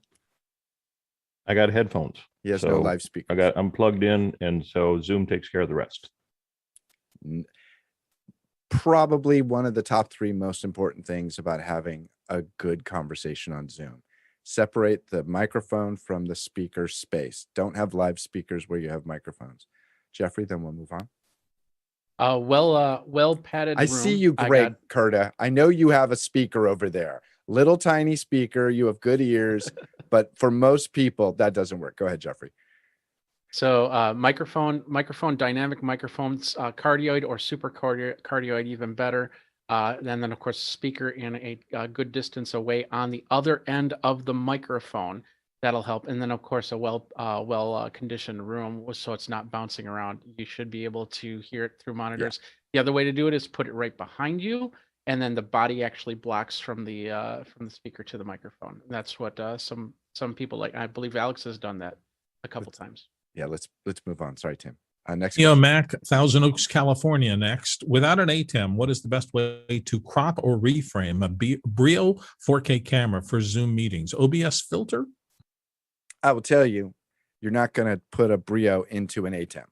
A BRIO is a USB camera. An ATEM is looking for a HDMI. Stuart, that was for you. You use the software, like webcam settings. I think it's more difficult, and I would like to hear from a Windows user. What do you use to color, frame, adjust something like a BRIO on a Windows machine? We'll get to that in a second. Carl. So yeah, the Logitech software can do everything you just said, Chris. Okay. So yeah, it's some people like other software, but that one does it all. All right, Rupert. Yeah, I have, like I said before, I have found the Logitech software just to be a bit heavyweight.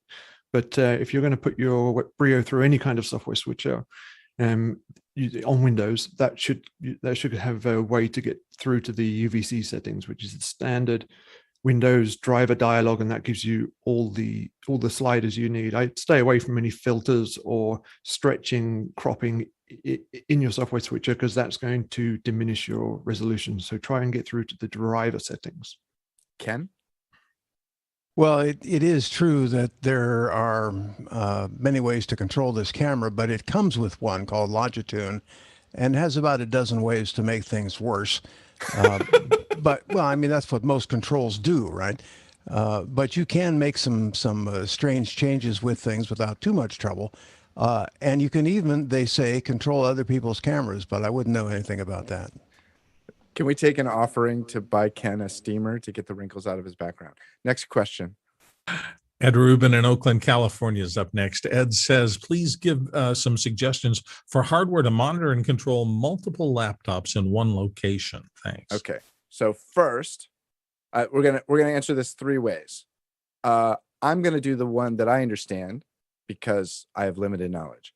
Apple Remote Desktop will allow you to monitor multiple Apple computers remotely on your desktop. Good name, right?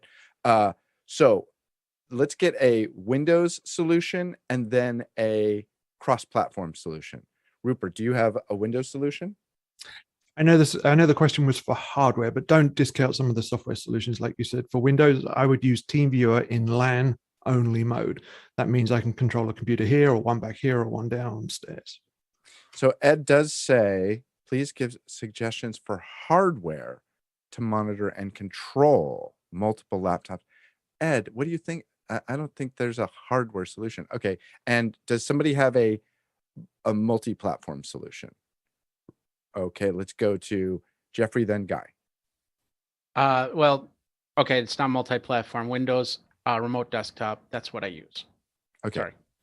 Guy, then Bill. So I've been researching these as well, and Jeff Keithley uses the Adder line, and those are some high-end KVMs that are they're bucks, but you can also do IP things with them, so you can monitor remotely and take over. But for local, they also have a line, which is what he's using in his truck or in his trailer. And what's it called? Adder, ADDER. I'll put a link in Mukana. Thank you. And then Bill. Yeah, I thought always the traditional hardware thing for doing multiple computers from one station was a KVM switch. So it's a keyboard, video, and mouse extender that allows you to switch it between systems. Same keyboard, same mouse, but you just switch it to the system you want to control. So many speakers. Carl, Jeffrey, Roscoe, Dunn. Yeah, so what Guy said, the ATEM, the KVM switches, that is their business. So if you're looking at doing hardware, KVM switches, you generally have to be on the device. Each one of these has to be on the device, but you can do it all via hardware. Jeffrey? One more NDI, and very important to note that if you are using this to do streaming out, if you start doing KVM switches or anything like that, or remote switches, that might affect the desktop resolution and all that. You might start seeing skips in the video. So make sure you have a good solid system. Roscoe? Exactly what Jeffrey just said. And also laptops with KVMs are kind of a little bit hokier. Yeah. Upper. Tim, did you have your hand up? Next question. Chris Widener, Lafayette, Indiana is next. Impressions on the Hollyland Stream Mix M1 for a portable rig. Any Hollyland users? Jeffrey pulled a fake there. He raised his hand, but then scratched the back of his neck. Roscoe? Well, I have watched Aaron Parecki's test videos, and he does get pretty good results out of those Hollylands, but I have no personal. Who did the crickets? Somebody confess. That was great. Next Jeffrey. Okay. Stuart Fairweather here in the panel, the Sith Lord of Snark, says favorite Android app to use with USB on the go cable and HDMI to USB capture devices. Rupert. Then Rupert. So capture might be a bit tricky, but if the device that you're going to plug in to your OTG cable is ultimately DisplayLink compatible, there is a DisplayLink app for Android that will help you connect to that device. Okay. Next, Stuart, Sith Lord of Snark. I should just point out, I've got an old Lenovo tablet that I was just going to try as a monitor because I already had the USB device and the cables were cheap. But I've found that with Android 10, Google have depreciated the ability to capture with input, which is really funny when the Sony phone has just come out with the HDMI in option. But a lot of the software does not want to run on older versions of Android. Interesting. Next question. Lou Perez in Queen Creek, Arizona, near my old stomping ground, said best method to train your ears to be more critical for mixing and tuning. Carl.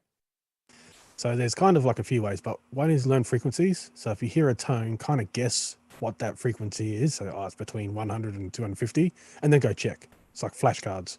You hear a tone, then go check your answer. So use that. The other way is the vowel method. So the words that they use is like boot and beat. So if I elongate the vowels in these words, they're actually at particular frequencies. So when I say boot, that's like down at 250. When I say kiss, the I sound is around 6K. It's really high. So you can actually use this vowel method, and there are certain words you can find list them online. But the vowel method, where you can actually say, it doesn't matter who says them, they generally, if you extend the vowels in those words, they'll be at certain frequencies. And if you train yourself to understand those frequencies, and that'll help you mix as well. Because what you're really doing is trying not to put two things of the same frequency on top of each other at the same volume. So they have to take turns if that's the case in the mix.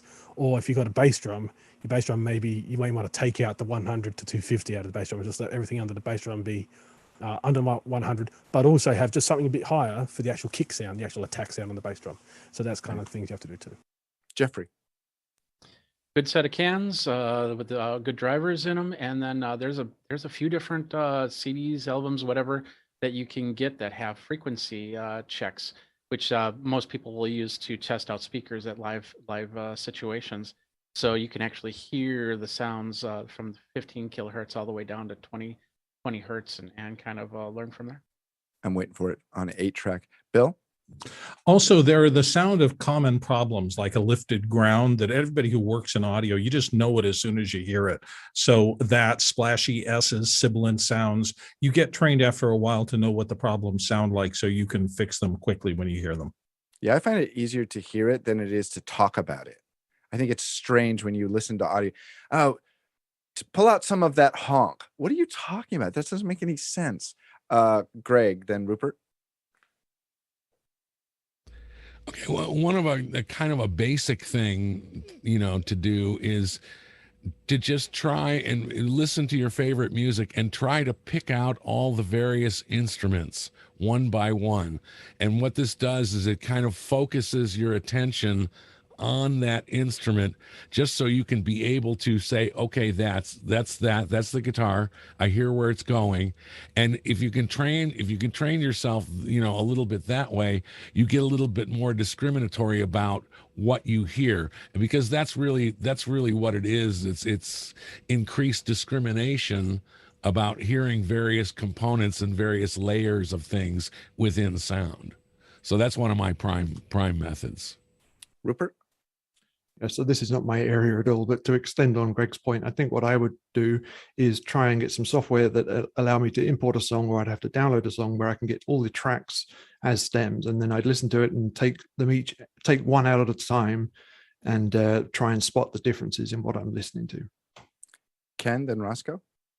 It might help to attend live events every so often too, so you know what reality sounds like. I tell you, I was watching a video just the other night of a performer out on a thruster stage in the middle of the audience playing an acoustic guitar, and all I could think about was fighting the feedback from the resonance of the acoustic guitar. Roscoe, then Jeffrey? It's a philosophical question whether amplification is reality, but that's philosophical. Real quick, really, on Tuesdays here is a master's class in post-shows and pre-shows. So if you want to learn, hang out with this group on Tuesdays, ask questions. You will get so much knowledge, and they will listen to things. And I know over Zoom, but turning on original audio and stuff, you can get some pretty decent training. But really, if you want to learn it, hang out here. Yeah. Jeffrey? One last thing. Listen to a lot less MP3s, a lot more high quality audio. Simple as that. Because you hear the MP3s, you'll hear that little swish of the high ends, and the gurgle of the low ends. Also, a lot of us here have listened to or watched some of the Rick Beato's YouTube channel. He has a ear training class. So Carl, I was totally hoping I sent you that link. I thought you were gonna pull up the screen for me. Rick Beato, he's got a class now. I'd usually won't suggest it because I think he charges if you want to do the full thing, but he does have the shorter versions online on YouTube. He himself, he thought he had perfect pitch. One of his children actually has perfect pitch. Yeah. And he shows off in the class, and they can actually pull out notes in a chord. So he can play a chord. And he'll play like really complex, like 8, 9 key chords, and his son will go G, F, B, C, sharp, and like hit every button. It's really amazing. Bill, then we'll move on.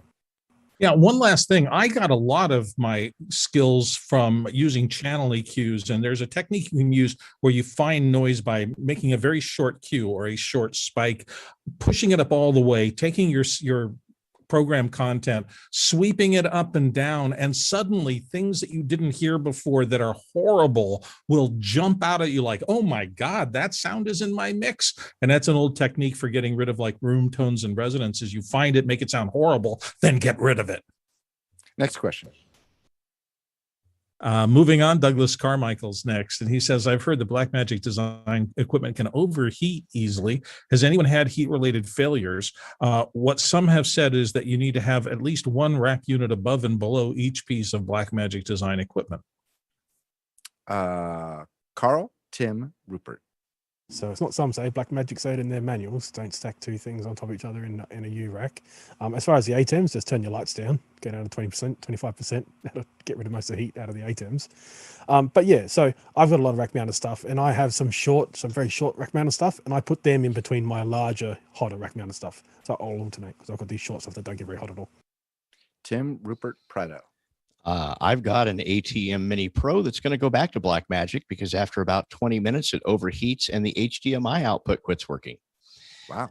Yeah, it surprised me. So it's, but that's the Mini. And I did turn the button lights all the way down, and still after about 20 minutes, everything else works, but not the HDMI output.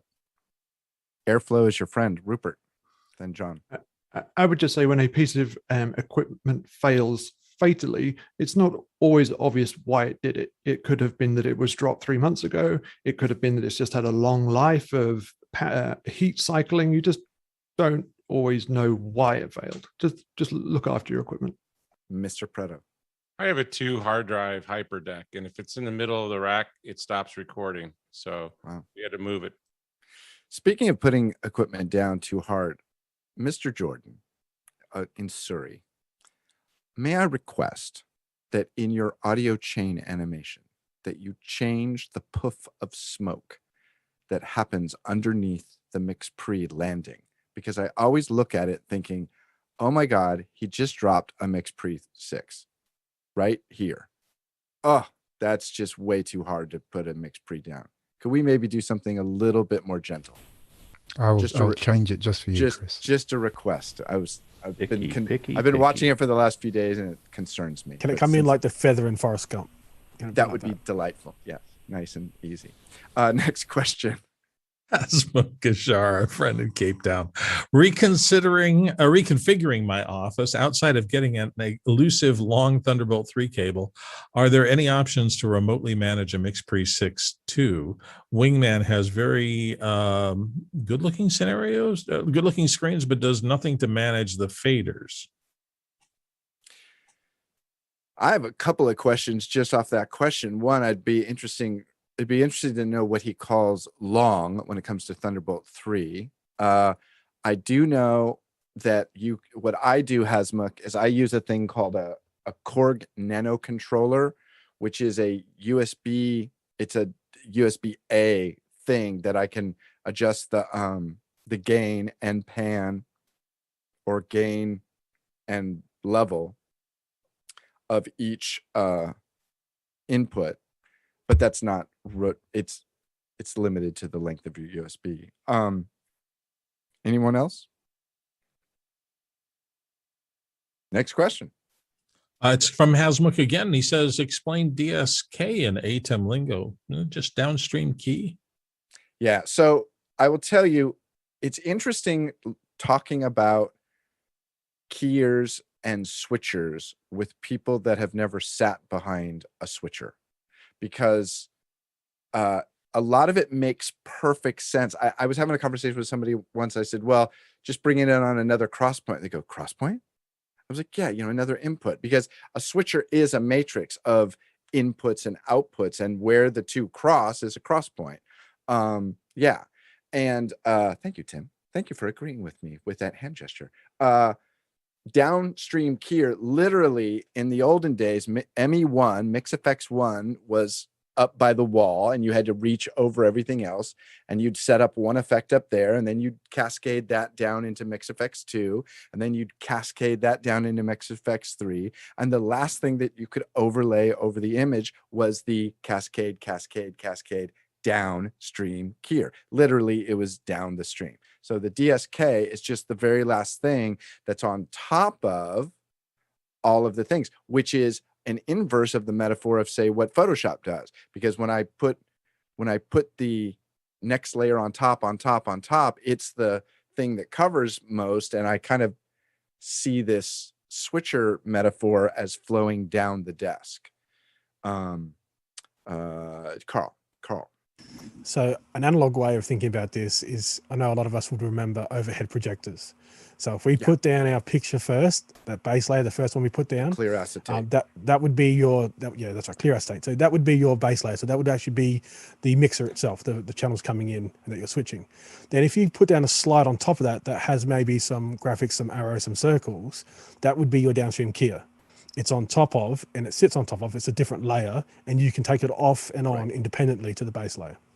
So that's what downstream keyer does. What further exacerbates this is, I think that, and I could be wrong, please correct me, I think that in some switchers, Blackmagic being one of them, that they're further up the switcher is ME3. I think they go 3, 2, 1. Please correct me if I'm wrong, Bill. Not only is this concept important in the couple of areas we're talking about, but I think it gets increasingly important in this world where metadata is so important, because one of the things that my friend Phil Hodgetts and Greg taught me about Final Cut when I was learning it was the absolute critical importance of understanding the metadata flow and understanding that if you make changes upstream in video that's going through a process, those changes are more powerful because they follow the signal downstream as you do more. It turned my entire thinking around from the old days where everything happened in the center in whatever NLE you were doing. And so flow is a critical thing for following these circuit paths and working in the digital realm, to my mind. Next question. Berto Barrow of Plymouth Meeting, Pennsylvania is up with possibly a simple question, but I'm trying to set up an ATEM Mini Pro to send video to a live stream via a PC running OBS, but we want to monitor the video on the PC before it goes out to YouTube. How is that set up? Stuart, then Rupert. You'll have the input and output displayed on OBS on your screen already on your PC, but I'm pretty sure there is an option there on the desktop, because it's been a while since I've used OBS, to select full screen display on that same desktop, and you just leave it set there. Rupert? So you'll only get the two windows in OBS preview and program if you have OBS in studio mode. So look for the button that says studio mode to make sure you're getting those two windows. Also, make sure you have a second scene set up, either as a black screen or a holding slide or something, and you can keep switch to that and then preview ATEM and then switch to program whenever you're ready. Okay. Seems simple enough. Next question. Comes to us from JJ McKenna, often here on the panel from San Rafael, California. JJ says, how many sound folks on the panel have built a DIY, do-it-yourself microphone? And when so, which large diaphragm DIY kit would they suggest for a low-cost starter? So I actually built this microphone myself, my Neumann. I started by middle going down, names, Neumann. I started by going down to Guitar Center. I bought all the supplies. The supply was a TLM 102. I brought it back. I mounted it on my stand. No, never mind, Carl. It was one ingredient, buy microphone. So I remember a long time ago, back in the 90s, I made a boundary microphone using hardware from a hardware store. So it's a block of wood, a nail, a magnet, and a little bit of circuitry. And that's all you got to do, because that's all a boundary microphone is. It's just taking the vibrations and turning it into a magnetic wave. Then you need a decent preamp. So you want to use like a guitar preamp, which is, very high impedance. And it works. It works fine. It sounds terrible, but essentially the nail just vibrated when I talked, and that nail would affect the magnet. Please note, check the transcript. He said it worked. It worked fine. It sounded terrible. So if you're ever working with Carl and he says it's going to be fine, you know that terrible is within the boundaries of working fine. Greg Kurta. Okay, I have a good friend that just for fun, he likes to buy really cheap large diaphragm mics from the likes of MXL and other Chinese manufacturers and redo them. And I think his main supplier is this microphoneparts.com. And there's a lot. I mean, there's a lot of stuff you can do, and the mics he's made have sounded great. So I would just I would just do it, do a search for microphone parts or DIY, and there's tons of kits out there. It's surprising. Bill? For true professionals, you're not really making a microphone unless you're gold sputtering the diaphragm over your kitchen stove. I just want to lay down a marker there. Got it. Next question. Rupert McRae, Dallas, Texas. Is a lower Fenwick available as a decal or bumper sticker? No. Next question. But you should have asked that as should it be available as one of those? It's available as a bumper sticker, of course. Hasmuk. It's available as a toilet seat cover. Next question, please. Hasmuk Gujar in Cape Town, our dear friend says, Datacolor Spider X Pro is his topic. Attempting to justify an order on Amazon, optimizing shipping charges, hovering on the Spider X Pro. Do I really, really need it? Carl, then Stuart. So if you're in the Apple world, then the Apple monitors are good enough for most work, unless you need to do mission critical color. Yeah, for most work, they come out of the box pretty good, actually. And you can play around with it and see which skin tone you like the best. If you need mission critical color, or someone in your team that wants mission critical color, then investing in a Spider may be a good idea. Stuart, then Charles. Hasmuk, yes, you do need it. Trust me, it's one of those things you do need. But also get the color card to hold up in front of the camera as well to make sure you're doing it at both ends, because it's no good having the pretty colors on the screen unless your camera is providing you a source with good colors to start off with. Charles, the colorist. I was actually just having a conversation with Hasmuk offline. Yeah, it's always good to have, and especially for him, because he's going to have a few cameras and they're all going to be the same. And I told him, you have to balance all the cameras together, because even if you have the same model camera, you will find subtle differences.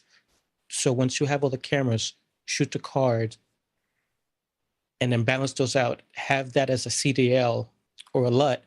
And then from there, you can make your adjustments globally so everything moves at the same time. Bill? I've changed my mind a little on this because of the way I'm delivering. I used to have to live and die by color because things were going to broadcast. And if they were outside of spec, everybody's walked into that sports bar where every television looks completely different. And even though it's coming off the same feed source, everything is mismatched. Televisions have gotten more accurate, I think. Monitors are more affordable than they used to be, although the ones that Charles and serious colorists work with are not. But I think since most people are now watching on devices as opposed to broadcast, I'm a little bit more, if I can get it to look correct so that I'm okay with it for a general audience, and I'm putting it out on the web for people to watch on those devices, I'm pretty confident it's going to be what I'm seeing. Doesn't mean it can't be improved and that there's not a value in someone who is extraordinarily talented like Charles. It just means that there is a different end pipeline than there used to be when I was getting up in the business. Charles? And I just wanted to add, I was on a call this weekend with a high-end colorist, and he actually admitted to the client he calibrated his iMac Pro because that's all he had at the moment. And since he knows the limitations of the monitor, he knows how to work around it. Right? So if you get to know your monitor, right, then you know what it can show you, what it can't show you. And that's the best thing you can do. Just get to know your screen, your hardware. But it's always good to be as safe as possible. I tell you, years ago, I used to do a fair amount of editing for Apple. It's a pretty high-end client, they're pretty picky. And we never had any color critical monitors. We did everything on our iMacs or Apple Cinema displays. And as it turned out, nobody at Apple looked at anything except for on their laptop. And if it looked good on their laptop, they were happy with it. Just little peek behind the curtain. You got to remember who your audience is and what they're actually using. Virtually everything we do these days gets displayed on some sort of LCD technology, whether it's a laptop or a screen or a projector. Bill, next question. Oh, I was just going to make one last little comment. But that's a change because in the old days, it was if Estee Lauder's doing broadcast, somebody has got to know that makeup or that dress or whatever for a high brand fashion is exactly right. Now, it may get messed up out of the shop when it goes to broadcast, but they're paying billions of dollars to get their colors right and things like that. So knowing that the file is leaving your shop right was mission critical, and there was a lot of money spent to achieve that, and I think that was money well spent for them.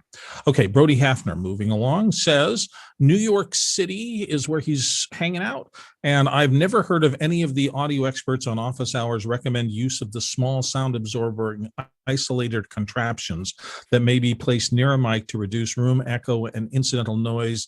Is there a use case for them? Carl. Oh boy, here we go. Quick answers here. We're running out of time. Yes, there definitely is. So this is a very good model to get. So this is B&H, so you can find whichever one you want. They do work. They're generally for solo singers. So for the remotes, for instance, so if someone's just doing a backing track into the remotes, this is quite good if you've got a reflective room. So if you're in a reflective room and you can't really soften it down, this will work. It's not going to work for a band. Quickly. So if you've got a singer in a band, you don't want to put this in. But other than that, Tim, Rupert, Greg. Pretty much what Carl said. It's a very limited amount of isolation that it provides. Mostly what you're doing is preventing sounds from reaching the back of the microphone that are coming from extraneous sources or reflections from a hard surface that might be on the back side of the microphone that would color the audio. Rupert, Greg. I guess it wouldn't work if you're on video, but I've heard some stories of people just hiding under the covers in the bed. That would make an awkward video shot. Greg, then Stuart, then Bill. Okay, I'm going to disagree. I'm not a fan of those things at all. I don't think they work. I don't think there's any reason to reject any. Your cardioid pattern already rejects anything from the rear. What you need is the absorption behind you, because that's the direction in which the microphone is picking things up, not in front of you. So, in my experience, that I haven't found much value in those. Stuart, then Bill, then next question. I have seen those used on people recording audio for game dialogue and animation, but I would like to point out that our own Mickey M has posted a decisive comment in the chat on this subject. Bill, then next question. I'm dead set against them, and only because as a guy with about 350 or 400 voiceovers professionally behind them, the things that people buy them to solve, they do not solve. I'm not saying they don't have any effect, but it's a very, very narrow area that it does any effect at all. And it is like trying to put a paper towel around a bad smelling thing of Limburger cheese in a room and thinking you're not going to smell it because it's circling the microphone. It's not how sound propagates, it's not how things work. Okay, moving on. Talak Lopez Miguel Waterman is up next. Oh, I'm sorry, Brent Kruger. Did somebody move? Yeah, they moved him. Okay. Brent Kruger of Minneapolis says, along the lines of the DSK explanation just given, does someone want to take a shot at explaining compression to non-audio folks? I'm gonna do for time only. Hold on. Carl, go ahead. So in audio terms, as far as compression, you'll pick a point that once you get to a certain, let's say some numbers. So if my voice gets to 80 decibels, once I hit 80 decibels and I have my threshold set to that level, and I've got a 2-to-1 ratio, so everything over 80 decibels, so if I hit 85 decibels, or let's say I hit 90 decibels, it'll now be 85 that's outputted. And if I hit 100 decibels, if that's essentially I'm screaming out of a guitar amp, it'll come down to 90 decibels. So it's going to halve the decibels for everything over 80. And you can choose where that 80 or 70 or how low that is. That's called your threshold. And your ratio says how much you're going to lower it if you go over that. Everything under 80 decibels will sound normal. So 1-to-1. Quickly, Roscoe, Tim, and then I'm going to wrap that one up. 4-year-old non-audio folks, your brother has a garden hose and he's spraying it at you. The best defense is get a trash can lid and deflect it. And that's what compression is. The hose is coming at you and you're deflecting it so that you don't get the full volume, but the spray is going this direction and it's what that spray hits, how wet you're getting. The threshold's an arbitrary number you get to pick. When the signal goes above threshold, the compressor starts bringing it down. How much it brings it down is determined by the ratio. So if it's 2-to-1, if you will use Carl's 80 dB example, if it goes to 82 dB, the output will be 81. It's reduced at 2-to-1. 5-to-1, it would be 85 dB coming in, would be 81 dB coming out for the 80 dB threshold. So that's the quick expansion of that. Okay, this could easily be a whole hour just talking about compression, limiting, blah, blah, blah. I'm going to give the description that I give to people that are just starting. Sound has dynamic range. It has the loudest parts and the lowest parts. What I want to do is make it fuller.